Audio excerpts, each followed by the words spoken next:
ఈ ముగ్గురు తల్లి భాగ్యలక్ష్మి రమ్మనుడు ఒకసారి.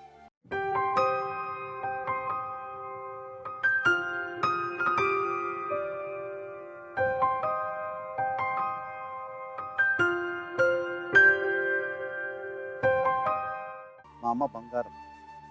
మా అమ్మలాతి చచ్చిపోయేవాళ్ళం మేము ఇంట్లో. మా అమ్మే అన్నిళ్లలో పని చేసుకొని టైలర్ పని చేసి మమ్మల్ని పోషిస్తుంది. మా అమ్మే మాకు కావాలి అని ముగ్గురిని గురించి బాగా చెప్పారు. అతను అడిగా, అతనిలో ఏమన్నా కొంచెం మానవత్వం ఉందేమోనని. భాగ్యలక్ష్మి మంచిదా కాదా? కాము ఉన్నాడు. భాగ్యలక్ష్మి శీలవతే కాదా? శీలవతే అన్నాడు. మరి నీకు ఎందుకు పుట్టింది, పుణ్యెందుకు పుట్టింది, పని అమ్మాయి ఎందుకు వెళ్ళావు అని అడిగా. ఏమన్నాడు తెలుసా? మావాడి పెద్దకి అనుమానం అనుమానం అనుమానం అండి. అన్నం కూడా పని అమ్మాయితో పెట్టించాడు. ఒంటో బాగలేదు, పడుకుంది. పనమ్మాయి అన్నం పెడితే తినంత నిజాయితీ పొడివి ఆ పనమ్మాయి ఎలా వెళ్ళిపోయావన్నా అంటే మావాడికి అనుమానం అండి. పద్దాక అనుమానించి ఆమెను అనుమానించింది, నన్ను అనుమానించింది. ఏమన్నా టైలర్ మిషన్ దగ్గర లేడీస్ టైలర్ నాది, ఆ లేడీస్తో కూడా తిరుగుతున్నా అనుమానించింది అని అందుకు వెళ్ళిపోయినాడు. ఇదమ్మా ఆయన అన్న. ఇది నీకేం తెలుసు, నీకేం నష్టం జరిగింది, నీకేం కావాలి చెప్పు. నా పెళ్లి 97లో అయ్యింది. నల్గొండ రూమ్ చూసుకున్నాం, నల్గొండలోనే ఉన్నాం. నల్గొండలో బిఎస్లో ఎక్కిండు, పని మంచిగా చేస్తుండు, ఉన్నాం, మంచిగా ఉన్నాం. సంవత్సరానికి పెద్ద పాప కడుపులో పడ్డది. వచ్చినాక అది మంచిగానే ఉండి ఇక పోవడం స్టార్ట్ చేసిండు.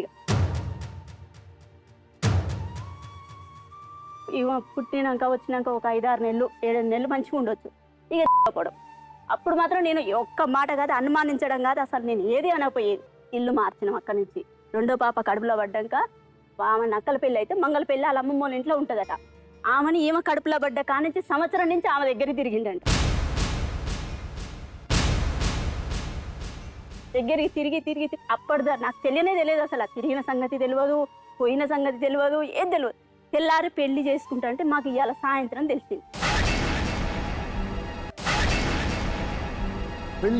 పెళ్లి తెల్లారి వేమలకొండలో పెళ్లి చేసుకుంటా అంటే ఈ రోజు సాయంత్రం తెలిస్తే, ఈ రోజు సాయంత్రం మా తమ్ముళ్ళు, అప్పుడు మా చిన్న తమ్ముడు చనిపోయిండు, ఇప్పుడు లేడు.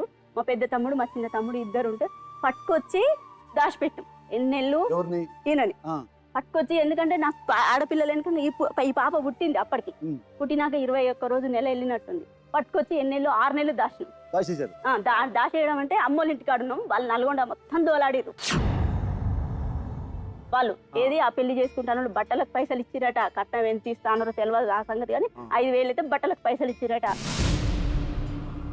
పెళ్లి బట్టలు తీసుకురట, పుస్తక మెట్టలు తీసుకురట. ఆడికి పోతానికి అన్ని కట్టుకొని వాళ్ళు పోయిరు. ఈయన మేము ఇక్కడ పట్టేసినాం మాకు తెలవంగానే.